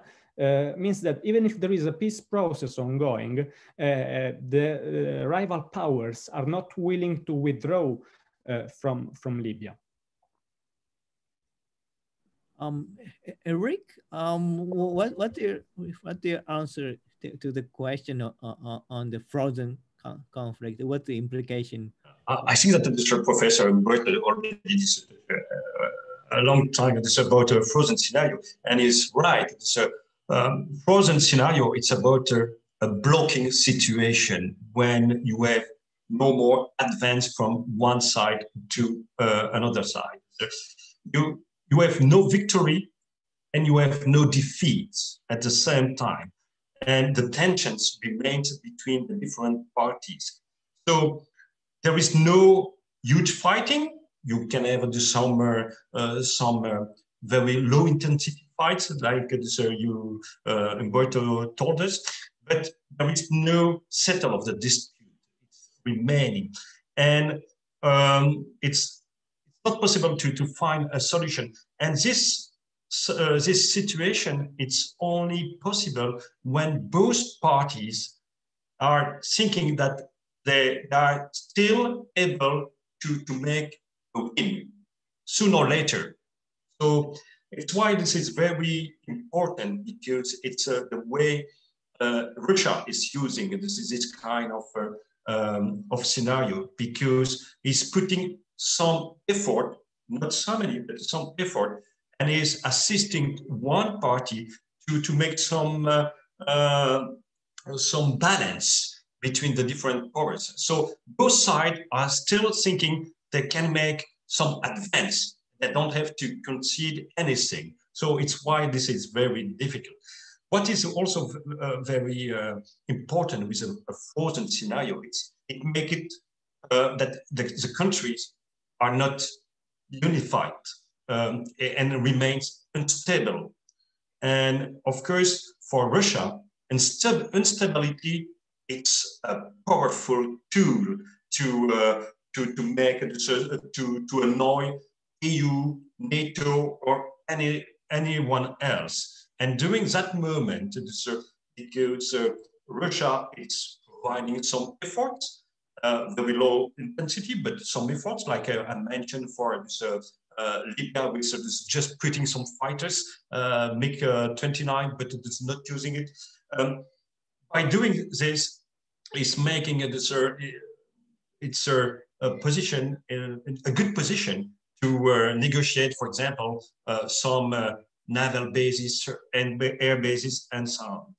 Don't forget that we have a good example in the post-Soviet republics, like Georgia or Moldavia, where it's also this frozen conflict. And for Russia, it's an interesting tool, because when it's still a frozen conflict, you prevent any of the parties to join NATO or to join EU and so on. So it's a way to compete the expansion of EU or NATO. So it's a tool from Russia.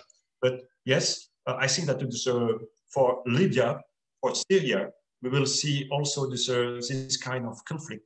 Having for example, Russia giving some balance to the other side and so on. And it's the worst scenario. Thank you. Thank you very much. And Dr. Said, do you have any your other opinion on this Libyan situation? And also we have a question from Mr. Taisuke Abiru, a research fellow of the Sasakawa Peace Foundation, and he is asking you, would you expect reduced influence of US in this region? We have witnessed for recent years against the background of great power competition between US, China, Russia, long-term trend or a temporary one. This is a question to you. So first, if you have any opinion or your analysis on Libyan situation, what kind of scenario do you foresee? And another question is about the U.S. role, U.S. presence in the near future. Do you expect any change? In your presentation, you have expected dynamic change on the part of Turkey. I also want to know what the decisive motive behind it. How do you expect Turkey will redress their position compared with the recent, very aggressive effort in the past 2, 3, 4 years? But so there are many questions to you. But would you answer these questions? Oh, microphone! Please put on the microphone. Okay. Thank I want you to avoid my noise. Okay, so thank you so much for the two questions. Let me start with the first one. Yes, I don't know. I'm sorry. No, I don't think that USA will diminish, especially in the East Mediterranean. The reason is, it's not because East Mediterranean is one of the first priority to USA, but because China and Russia, the first priority to USA. Here is the point. The point is, as I told you, if a very humble analyst like me expected this type of intervention of Russia and China, and if my expectations possible or reasonable, 10 or 20%, what do you think about USA think tanks and decision makers will think from the same angle? I believe that I think everybody believes that Biden is coming with a huge strategy. When you see his members, his administration, most of them think tankers. And that's why I think he's trying not to think alone like his President Trump. So, or at least depending on one or two advisors. That's why when I have this big number of the think tankers, and when I mentioned Russia again with, hostile speech more than Trump's way, and when I talk about China, I think even during his preparation, USA is coming with a big grand strategy. And I mentioned that before. He's thinking right now, he's preparing. And that's why I don't think that he will diminish. But what can I say? There is a different way of approach of USA, of even what we used to from Obama's way, or even before him. Why? Number one, Iran is different from 6 years ago, or 5 years and a half. Number two, China is different. If I compare with 10 years ago, too much different. Russia even is more involving in many regions. I give you example. When I was giving a lecture in Honduras about rivalries in Latin America, I found big work by China and Iran in Latin America in the backyard of the United States. See how much now they are enlarging. That's why I don't think that USA will be diminishing, but the way in which we understand, withdrawing forces, but I think new strategy is coming. Concerning Turkey, as I told you, Turkey really is a very good player, very, very good player. It knows very well, not who is my enemy and my friend now, but it knows it has a list of interests. The countries, they are a list of interests, and Egypt, one of them. And as I mentioned before, many reasons that Turkey needs Egypt. And that's why I'm expecting to have better relation more. If my analysis was correct or almost reasonable, when I mentioned this, the circles, the colorful circles, that Egypt and UAE are the most important countries who are the true key countries. So I think Turkey will try to do something with both countries. They are influential to each other very much. They affect each other very much because two ways to play with Turkey, with Egypt and Emirates, two ways. One of them is to deal with them together. Other one is to make barrier between them, to make conspiracy between them. The second one, I think, not very successful right now. I don't think so. It has been tried many times, but not very successful, at least right now. So I think Turkey will try to deal with both of them together somehow. As I told you, what Turkey needs? Turkey needs a portion of the gas. Why? It's an industrial country. It is industrial. It's like Japan, for example, and Korea. It produces a lot. It needs energy. So I want not to buy, but I would like to be participant, having a big portion like others, right? This never comes with fighting in this time, especially in this region. Remember what I told you, for example, about Suez Canal. Same way of thinking of Putin when he was thinking about Dardanelles and Bosphorus Straits. They will be close in front of him. And he hopes that they will be close in front of Europe, NATO, and USA, right? Not him. So here is the point. Turkey will try more and more. What is the main problem with Turkey? Ideology of Erdogan. It's not a Turkey. It's the ideology of Erdogan. I don't say it's good or bad. I don't care about that. But it's his ideology, you know, supporting the Muslim Brotherhood, which is one of main, how can I say, important points and really strains to Egypt and Emirates and some other countries in the region. Okay. There's a Mr. Jihad Fathi, your young researcher. He wants to make question to you. So can I hit the microphone on, Mr. Jihad Fathi? Can you hear me? And you can microphone. Yes, I can hear you, Professor Ikeuchi. Thank you very much for the opportunity. Thank you for joining us. Thank you a lot. I have like 6 questions with which I would like to have different perspectives of all the speakers about like 3 or 4 of them. So I thought that I should do it myself and not sending them in writing, so I can clarify my point. Yeah. So we can get the max benefit of it. Okay, I will start with Professor Profazio about Libya. My question will be, what is the prerequisite for a stable peace? Or in other words, how can Libya avoid this frozen conflict situations that you were speaking about? And I deeply hope for the new executive authority in Libya to can solve these issues and maintain peace.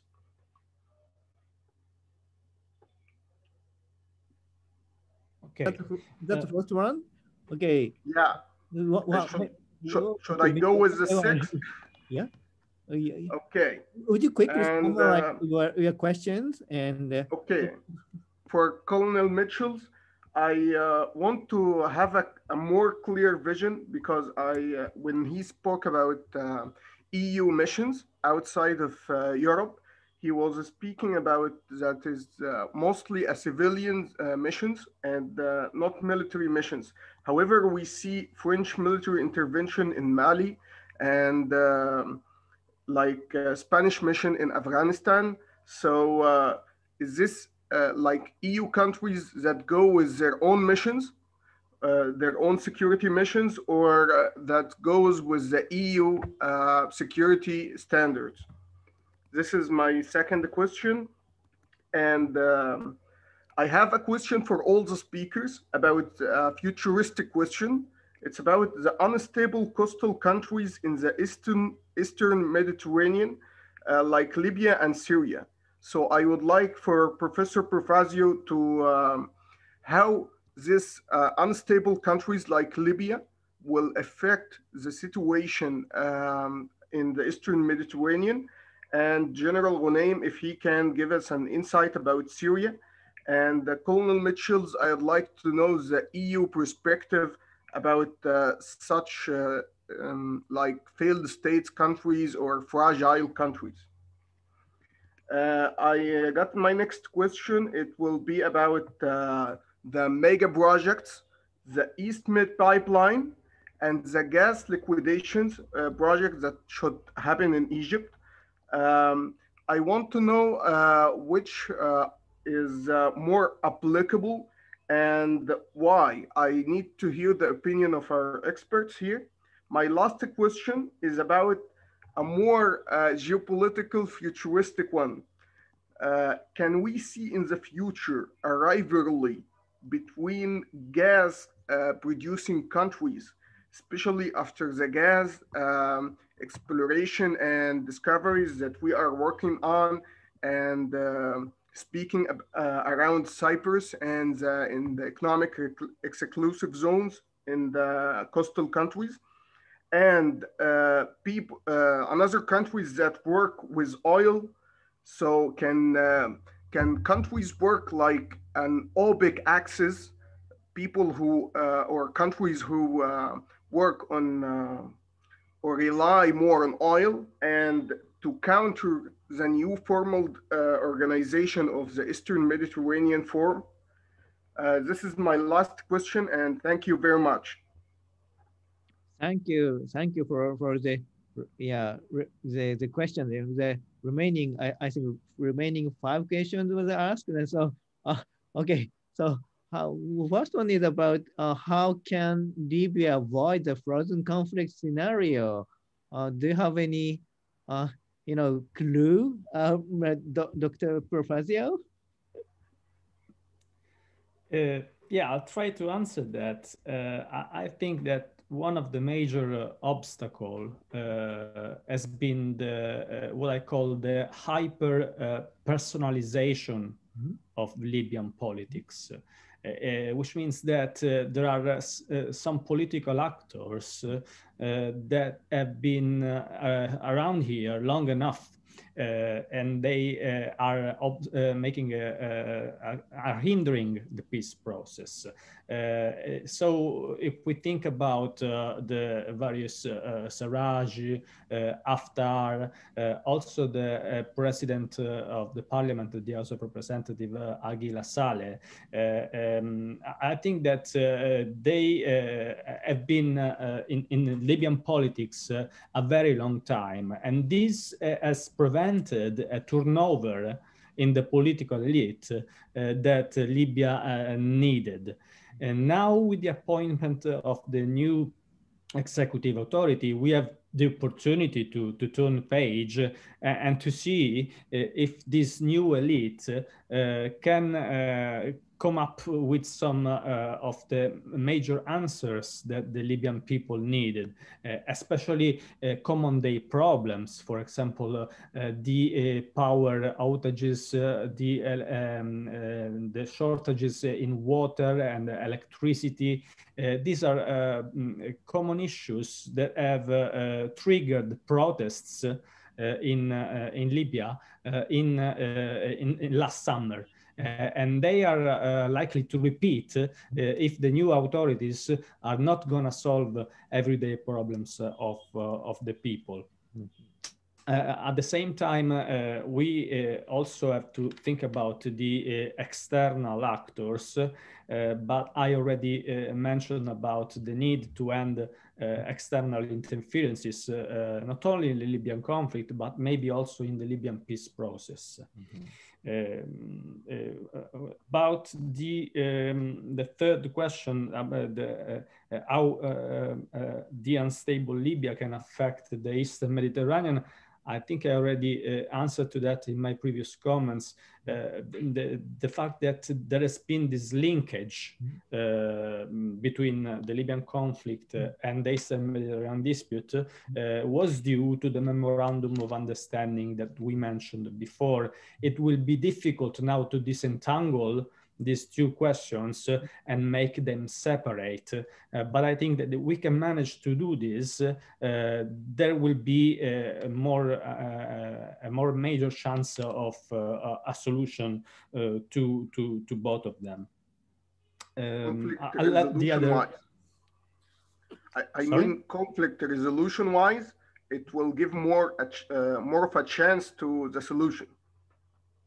Yeah, if we keep the two issues separately, the Libyan conflict on one side and the East Med on the others, there are much more possibility to find a solution to both of them. While if we mix them together, it will be difficult to disentangle because of the problem with Turkey and the role of Turkey in both the questions. We mentioned before about the Eastern Mediterranean Gas Forum, and we have to think about Turkey as a power that is playing in a major confrontation in the region. What I think right here is that we are talking about two major fronts. The first one, including the major Gulf countries, is what I call the denormalization front, because they are progressively normalizing ties with Israel.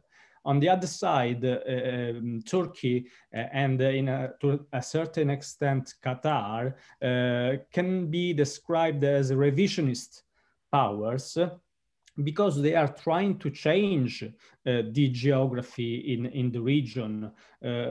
We must think about not only the Turkish intervention in Libya, but also, as Eric said before, Turkey's claims in the Eastern Mediterranean Sea that stemmed from what has been called the Blue Doctrine, the Blue Homeland Doctrine that the Turkish military officers elaborated in the last year, trying to break the isolation of Turkey and trying to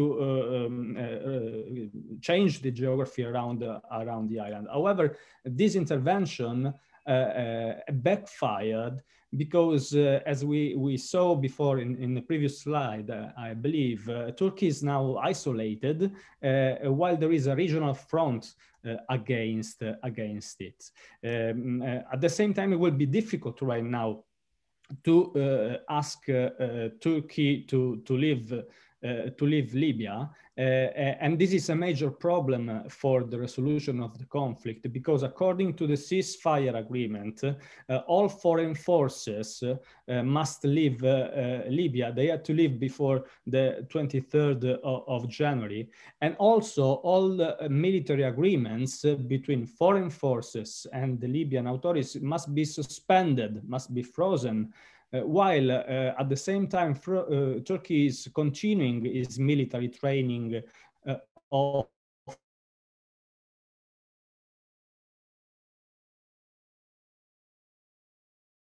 the officers of the government. I think it will be difficult, but we need to separate the different topics.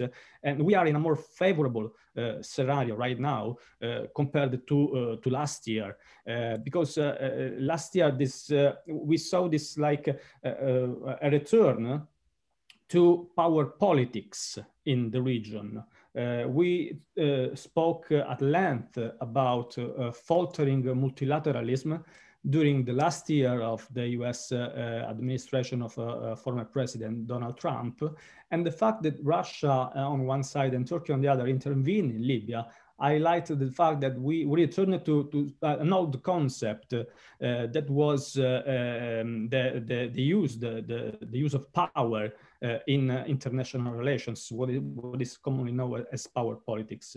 But now with the change in administration, there have been some signs of a return to multilateralism and to negotiations. And this could create opportunity for talks between rival actors. As we said before, there is also possibility of talks between Egypt and Turkey. And this regional divide could be easily recomposed. We can recompose the fracture between these two regional fronts, but we have just to wait and see what happens in the next months. Thank you. And Umberto, actually, we have another question, very good question to you from Dr. Atsuko Higashino, who is working on EU politics and the EU's Eastern questions. It's now so comprehensive. But her question to you is Italy's public opinion about Libya. Just a quick question.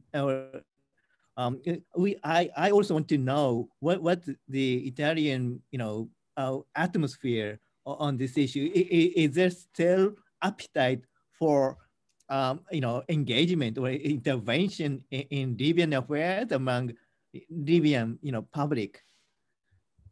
Yeah, absolutely. Libya is listed among the top foreign policy priorities by different polls. And we have to take into account what are the interests of Italy in Libya. I think that they are mainly three, and it's energy, migration, and security, terrorism. in particular. So the fact that right now we are going towards a new momentum in the peace process has been widely welcomed in Italy, even though there are some ambivalence because of the fact that despite supporting the government of national accord in Tripoli, Italy also reached out to General Khalifa Haftar.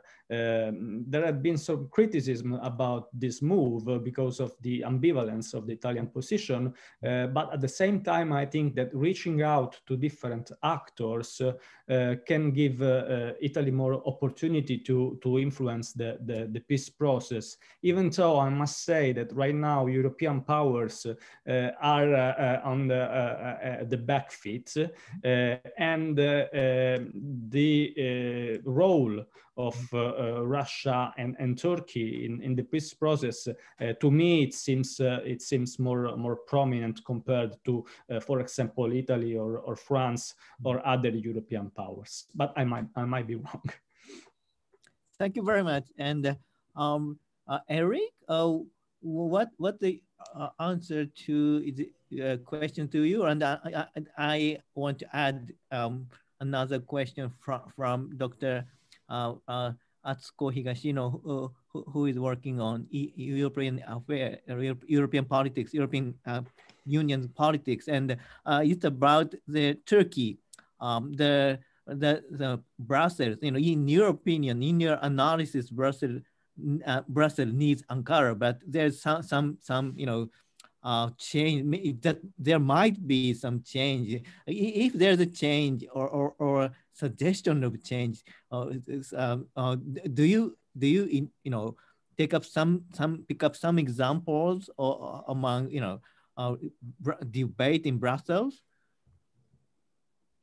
Thank you. So I will go to the three questions. The first one was about the EU missions with the civilian and so on. And of course, the presence of European country to somewhere else, like in Mali, in Afghanistan, and so on. Like I said, the European mission, it means with a lead from Europe, are very few, because it's only when you have a consensus to launch an operation. So for the common interest of the EU. And also one important aspect is that the EU doesn't want to compete with NATO, because most of the EU members are also part of the NATO. So when it's about military, sometimes they prefer to go to the NATO.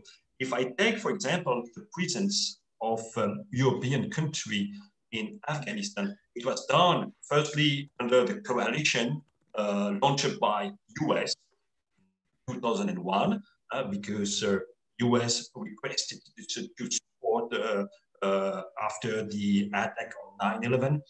And okay, we started also a NATO operation in resolute support, ISAF, and after a resolute support mission.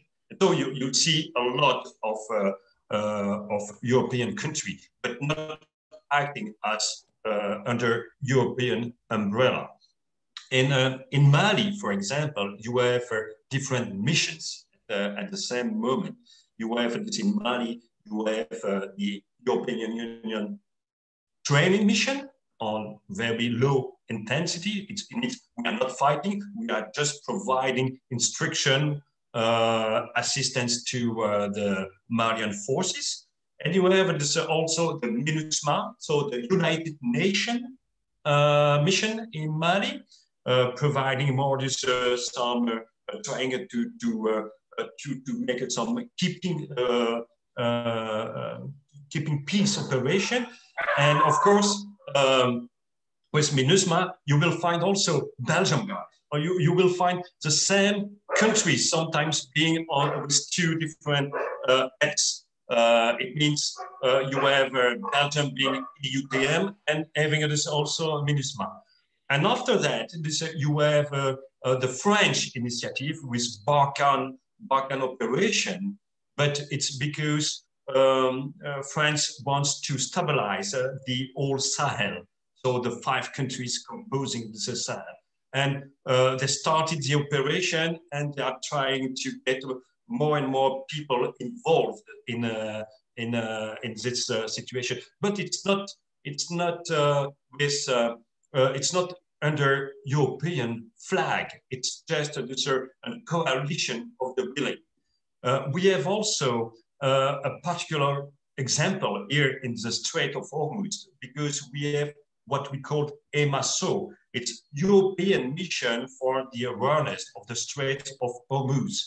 It's with 8 European countries participating to it. And in the name of the operation, you have European Mission, but it's leading to confusion because it's not under the umbrella of Europe. It was initiated by France, and after we got to some few other countries joining this as the operation.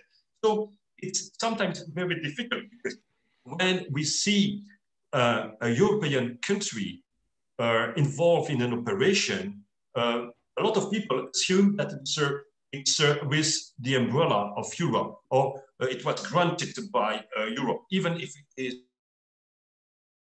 the authorization of Brussels, of Europe. It's not true. So like as I mentioned initially, you have each member state has its own sovereignty to do alone, to do in coalition of the willing, to do with Europe, to do with United Nations, to do with NATO, and so on. So it's very complicated, and sometimes when we see the flags on a country of an operation, we have to be sure not mixing the different interests. So I think that I answered the first question. Second one, it's about European policy towards the failed states, towards the rogue nations, like so we can say Syria and Libya or other one.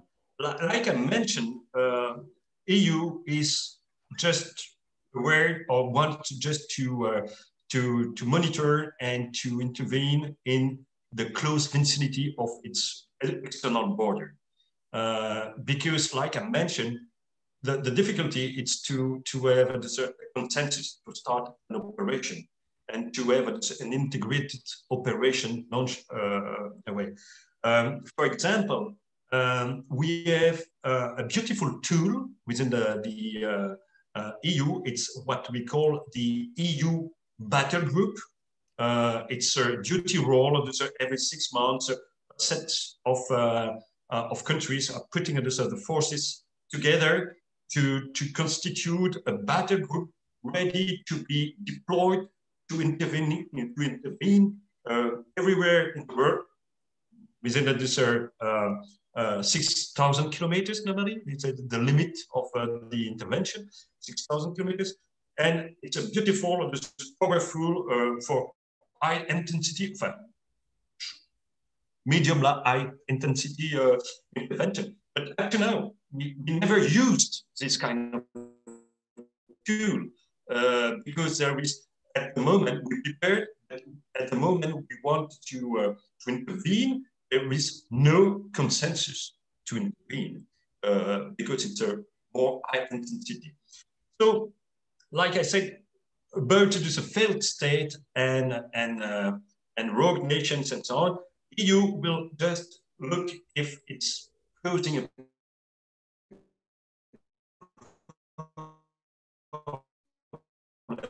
to start maybe to launch a civilian operation, or to stabilize a country, police, to reinforce the rule of law and so on. But it's also with agreement of the rogue nation government.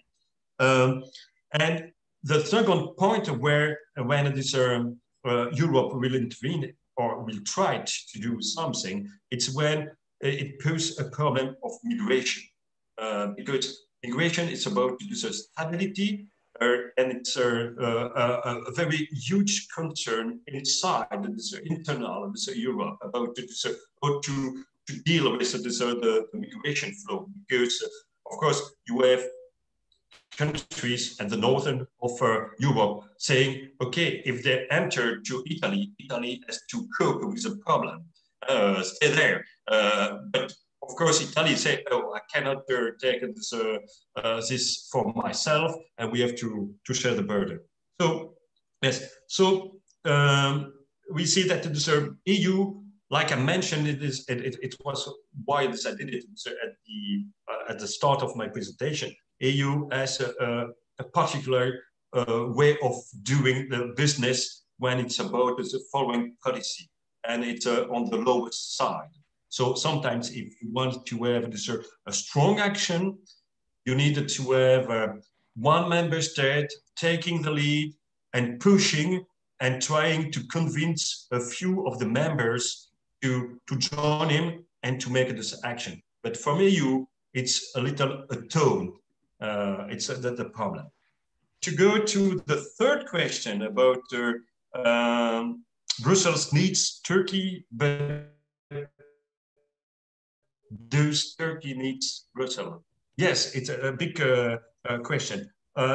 What I can say is recently, this, on 25th of January, Turkey, we started some talks with Greece and with EU. It was, I think, it's on the initiative of Turkey, because like I mentioned, in December, we started with the first sanctions. It was freezing the visa for some people, freezing some assets involved in the gas dispute, I will say. But Erdogan was laughing about these sanctions. It was just thinking, oh, it's so little that it's, I don't care about. But it's aware that it's, like I mentioned, when you get the unity, you will face this, maybe more difficult sanctions, and you have to see about what's happened with Russia, even if sometimes Russia is ignoring EU, like it was on the 4th and 5th February, this very recently, with the visit of Joseph Borrell to Russia. Just this, Lavrov was ignoring the High Representative, don't care about what's happening in Syria, don't care about what's happening in Libya, and so on. It was about Navalny and so on. But when it's about the sanctions, Russia say, oh, yes, it's a huge problem. Of course, Russia has the advantage of providing gas to Europe. It's a money, but they know. And I think that Turkey is aware how it's going on with the Brexit. The Brexit, you know, the way we are discussing the future relationship between Europe and UK. If you see the way it's doing, Europe is very strong, and UK thinks that it could manage and do what it will, but no, it's not the case. And so now you have this Turkey a little isolated, because the relationship with Russia, it's conflictual. You know, you cannot do everything with Russia. With the Middle East, the relationship with Saudi Arabia, with UAE, with the main economic power, it's very difficult. And with Europe, if you want to have a very good economic power, or if you want to have your economy good, you need Europe, because Turkey see Europe as the first market. So if Europe started imposing sanctions, the economy of Turkey, which is already very poor for the moment, will just collapse. So Turkey needs, and it's why when Erdogan saw the first very small sanctions on 10th and 11th December, I think he was a little afraid about this, and he's thinking about, if I want to be re-elected, because I think it's in the 23rd, the new election for Erdogan. So I think that he has to manage the economy. He knows that, for example, it's like for Trump and so on. If you have a bad economy, you will not be re-elected and so on. So it's the time to maybe to smooth the way he's dealing with EU, because there is no way on the long term. On the short term, it can be very hard, but on the long term, it will be very difficult. And EU knows that. For EU, it's always on the long term. I hope that I answered the questions. Thank you very much. So we are our discussion is